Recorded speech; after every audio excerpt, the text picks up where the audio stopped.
Disparue dans la nuit du 15 au 16 décembre 2020, Delphine Jubilard reste encore et toujours introuvable à l'heure actuelle, malgré les efforts déployés par les autorités. En effet, les enquêteurs en charge de cette affaire ont procédé à de nombreuses fouilles au fil des mois, notamment à proximité du domicile de l'infirmière, malheureusement sans aucun résultat probant jusqu'à présent.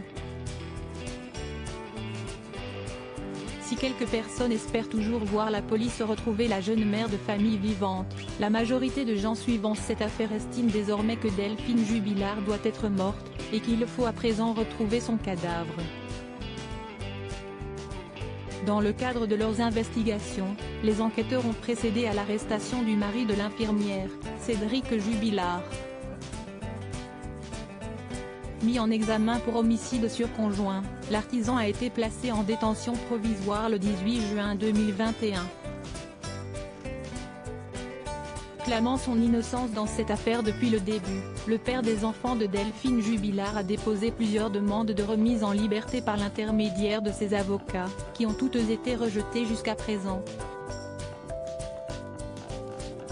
Pour tenter d'élucider ce mystère qui passionne la France depuis maintenant plus d'1 an et demi, les enquêteurs ont procédé à de nouvelles expertises qui ont rendu leur verdict.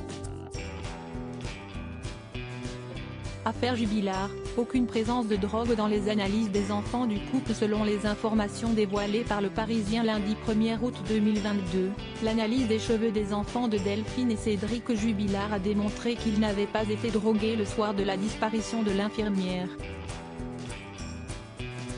Cet élément pourrait s'avérer bien utile pour les avocats chargés de défendre l'artisan.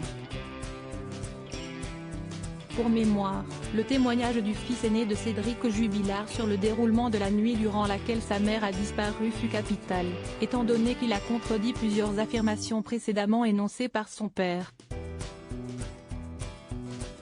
Depuis l'incarcération de ce dernier, les enfants de Delphine Jubilard ont été placés, sur décision de justice, chez leur tante, la sœur de Delphine Jubilard.